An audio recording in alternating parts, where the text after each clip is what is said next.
여러분 안녕하십니까? 뉴스 더 개벽입니다. 세계 곳곳에서 발생한 개벽 뉴스를 알려드립니다. 일본 굴 주산지에서 양식굴이 최대 90%까지 폐사하는 초유의 사태가 이어지고 있습니다. 세토 네헤 일대는 일본 양식굴 생산량의 대부분을 차지하는 핵심 지역으로 히로시마, 효고, 오카야마현을 중심으로 피해가 걷잡을 수 없이 커지고 있습니다. 현지 전문가들은 올해 기록적인 고수온과 강수량 부족으로 인한 고염분 환경이 겹치며 굴 생육 조건이 망가진 것이 주요 원인이라고 분석하고 있습니다. 히로시마 현의 폐사율은 지역에 따라 80%에서 90%에 달하며 일부 양식장은 10개 중 10개가 죽었다고 봐야 한다고 호소하고 있습니다. 20년, 40년, 심지어 60년 경력의 양식업자들조차 이런 규모의 폐사는 처음 본다고 말할 정도로 피해가 심각한 수준입니다. 평년보다 성장 속도가 늦어져 뒤늦게 수확에 나섰지만 막상 건져보니 대부분 폐사한 상태였다는 증언이 이어지고 있습니다. 효고현과 히로시마현의 많은 양식장에서는 살아남은 굴의 품질도 크게 떨어지는 것으로 확인됩니다. 크기는 작고 살이 차지 않아 출하 수준에 미치지 못하는 경우가 대부분이며 일부 지역은 출하 가능한 굴이 10%에도 미치지 못하는 상황입니다. 효고현에서는 현지산 굴을 거의 확보하지 못해 홋카이도산 등 타 지역 굴로 대체하는 식당이 늘고 있습니다. 폭염과 수온 상승은 이번 사태의 가장 큰 요인으로 지목됩니다. 히로시마와 구레시 해역의 해수 온도는 6월 이후 평균보다 1.5도에서 2도 이상 높게 유지됐습니다. 여기에 비가 적게 내려 민물이 충분히 유입되지 못하면서 염분 농도가 비정상적으로 높아졌고 산란을 마친 굴이 살을 키워야 할 시기에 스트레스를 받아 대량 폐사로 이어졌다는 분석이 나옵니다. 현지 지자체와 중앙정부는 상황 파악에 나서고 있지만 뚜렷한 대책은 아직 마련되지 못한 상태입니다. 스즈키 노리카즈 농림수산상은 수십 년 만의 재해 수준이라고 언급하며 지원 방안을 논의하겠다고 했지만 업계에서는 이미 연말 출하가 불가능해진 데다 생계까지 위협받는 상황이라 실질적인 회복까지 상당한 시간이 필요하다는 전망이 나옵니다. 중국의 일본산 수산물 전면 수입 금지 조치가 이미 시행 중인 가운데 이번 대규모 굴 폐사는 일본 수산업계에 또 하나의 직격탄이 되고 있습니다. 일본은 미국과 유럽, 동남아 등으로 수출 다변화를 시도해왔지만 이번 집단 폐사로 국내 공급 자체가 흔들리고 있어 가격 급등 우려도 커지고 있습니다. 전례 없는 굴 폐사가 장기화될 경우 일본의 해양 생태 변화, 양식업 기반 붕괴, 지역 경제 타격 등 연쇄적 파장이 우려되는 상황입니다. 중국에서 농업 인구가 크게 줄어들면서 농업 자동화의 핵심 기술인 농업 로봇 도입이 급격히 확산되고 있습니다. 대한무역투자진흥공사 코트라에 따르면 중국의 농업 종사자는 2011년 3억 9,400만 명에서 올해 상반기 1억 9,400만 명으로 절반가량 감소했습니다. 산업화와 고령화가 동시에 진행되면서 농촌 노동력이 빠르게 축소된 영향입니다. 현재 중국 농업의 자동화 수준은 여전히 낮아 많은 과일 수확이 인력에 의존하고 있습니다. 수확 비용은 전체 생산비의 30%에서 50%를 차지하며 수확 시기가 짧아 노동력이 집중되는 구조적 문제도 지속되고 있습니다. 그러나 딸기 수확 로봇을 도입할 경우 노동력의 80% 이상 절감이 가능하고 일무당 약 6,000위안 비용을 절약할 수 있는 것으로 분석됩니다. 이는 자동화가 농가의 생산성과 경영 효율을 동시에 높일 수 있음을 보여줍니다. 특히 최근에는 목화 산업에서도 로봇 기술이 본격 도입되고 있습니다. 중국 농업 스타트업 웨이어 테크놀로지가 개발한 VTM09B 로봇은 목화의 꼭대기 생장점을 잘라 열매를 많이 맺게 하는 순치기 작업을 수행합니다. 이 로봇은 AI 기반 시각 시스템으로 생장점을 정확히 인식하고 장착된 108개의 기계팔로 정밀하게 절단합니다. 24시간 연속 가동이 가능하며 인력 대비 최대 120배 빠른 속도로 하루 약 12만 평을 작업할 수 있습니다. 중국은 여기에 더해 레이저빔으로 생장점을 태워 제거하는 방식까지 도입해 운영 비용은 줄이고 생산성은 극대화할 계획입니다. 한편 농업 로봇은 방제와 수확량 예측, 접목, 가지치기, 검사, 수학 및 운반 등 다양한 작업을 수행하는 전문 장비로 자리 잡고 있습니다. 중상산업연구원에 따르면 글로벌 농업 로봇 시장은 2020년에서 2024년 연평균 25.4% 성장했으며 2025년에는 시장 규모가 114억 위안으로 전년 대비 28.1% 증가할 전망입니다.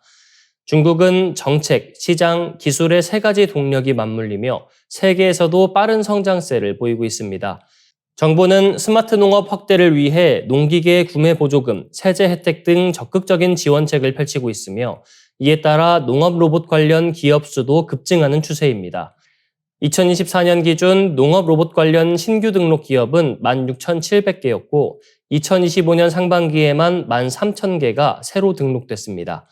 코트라는 중국의 경작지 면적은 한국 국토의 13배에 달해 농업 로봇 산업의 성장 잠재력이 매우 크다고 분석하면서 한국 기업이 중국 시장에 진출할 경우 제품 판매뿐 아니라 운용 교육, 유지 보수, 업그레이드 등 현지 파트너와의 긴밀한 협력이 필요하다고 조언했습니다. 우주가 가속 팽창이 아니라 이미 감속 팽창을 하고 있을 수 있다는 연구 결과가 나왔습니다. 2011년 노벨 물리학상으로 굳어진 정설을 정면으로 흔드는 주장이라 전 세계 물리학계가 촉각을 곤두세우고 있습니다. 연세대학교 천문우주학과 이영욱 교수 연구팀은 먼 우주에서 폭발하는 LA형 초신성 데이터를 새 방법으로 다시 분석했습니다. 그 결과 우주는 약 20억 년에서 10억 년 전부터 더 빨라지는 가속이 아니라 점점 속도가 줄어드는 감속 팽창 상태라는 결론을 얻었다고 밝혔습니다. 지금까지 표준 우주 모형은 람다 CDM 모형이었습니다. 여기서 람다는 우주 곳곳에 균일하게 깔린 우주 상수, 즉 변하지 않는 암흑 에너지이고 CDM은 차가운 암흑 물질을 뜻합니다. 이 모형에 따르면 우주는 암흑 에너지 때문에 점점 더 빠르게 부풀어 오른다고 설명되어 왔습니다. 하지만 이 교수팀의 분석에선 우주 상수는 없다는 결과가 나왔습니다. 암흑 에너지는 여전히 존재하지만 세기가 시간에 따라 달라지는 가변 에너지에 가깝다는 것입니다. 쉽게 말해 예전에는 우주를 세게 밀어 올렸지만 지금은 그 힘이 많이 약해졌다는 설명입니다. 핵심은 초신성을 표준 촛불로 쓰는 방식에 있었다고 연구팀은 말합니다. 그동안 천문학계는 LA형 초신성이 어디서 터지든 최고 밝기가 거의 같다고 보고 더 어두우면 더 멀다, 더 밝으면 더 가깝다고 계산해왔습니다.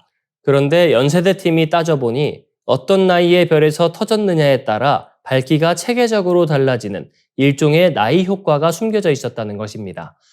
연구팀은 초신성이 속한 은하의 나이를 정교하게 계산해 이 효과를 보정했습니다. 그 상태에서 다시 우주의 팽창 역사를 그려보니 더 이상 가속 팽창 우주가 아니라 감속 팽창 우주가 나왔습니다. 이 결과는 다른 관측 방법인 중입자 음향 진동, 우주 배경 복사 데이터와도 잘 들어맞는 것으로 분석됐습니다. 암흑 에너지의 성질을 나타내는 값도 달라졌습니다. 표준 모형에서는 우주 상수가 가정되어 있었지만 이번 연구에서는 과거 -2 정도로 강했다가 지금은 0.4 근처까지 약해진 값으로 나왔습니다. 이 때문에 연구팀은 시간에 따라 암흑 에너지의 세기가 변하는 새 모형, 이른바 W0, WACDM 모형을 지지한다고 밝혔습니다. 우주의 운명에 대한 그림도 달라질 수 있습니다. 기존 시나리오는 우주가 영원히 가속 팽창하며 멀리 갈수록 텅 비고 극단적으로는 빅 리프처럼 찢어지는 미래까지 상상했습니다. 그러나 이번 연구가 더 넓게 받아들여진다면 아주 먼 미래 언젠가는 팽창이 멈추고 우주가 다시 한 점으로 모여드는 빅크런치 시나리오가 다시 힘을 얻을 수 있습니다. 이번 연구는 영국 왕립 천문학회 학술지에 실렸고 가디언과 더 타임스, 뉴스위크 등 해외 주요 매체가 잇따라 조명했습니다. 이영욱 교수팀은 추가 검증이 진행된다면 1998년 이후 27년 만에 우주론의 패러다임이 바뀔 계기가 될 수 있다며 허블 상수 논쟁과 암흑에너지 정체를 푸는 열쇠가 될 수 있다고 내다보고 있습니다. 이스라엘이 점령지인 요르단강 서안지구에서 올해 초 주민 3만 2천 명을 강제로 이주시켰다는 국제인권단체 휴먼라이츠 워치의 발표가 큰 파장을 낳고 있습니다. 11월 21일 HRW는 이 같은 행위를 전쟁 범죄이자 반인륜 범죄로 규정하며 국제사회의 강력한 대응을 촉구했습니다. HRW 보고서에 따르면 이스라엘군은 1월에서 2월 철벽이라는 이름의 대테러 군사작전을 개시하며 서안의 제닌, 툴카렘, 누르샴스 난민촌에 아파치 헬리콥터와 장갑차, 불도저, 확성기를 단 무인기까지 투입해 갑작스럽게 이주 명령을 내렸습니다. 가자 지구에서 하마스와 2차 휴전에 들어간 지 불과 이틀 뒤였습니다. 군은 난민촌을 직접 돌며 주민들을 급히 내보냈고 총 3만 2천 명이 삶의 터전에서 밀려났습니다.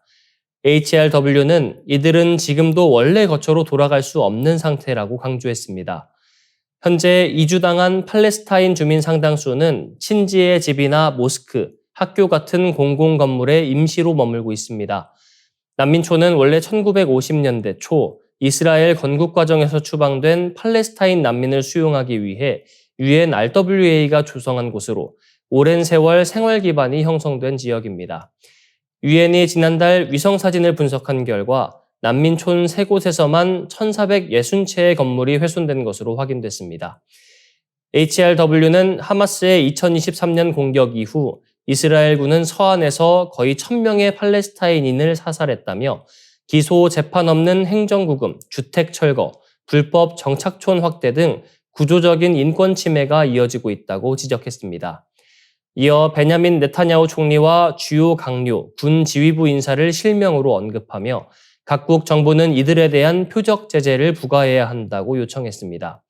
아울러 국제형사재판소의 체포영장도 집행돼야 한다고 강조했습니다.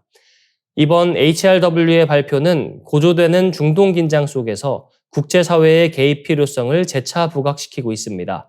서한 지구에서 벌어지는 강제 이주 문제는 단순한 군사작전의 부산물이 아니라 심각한 인권 침해라는 점에서 더욱 주목되고 있습니다. 이상으로 뉴스 더 개병 마치겠습니다. 시청해 주셔서 고맙습니다.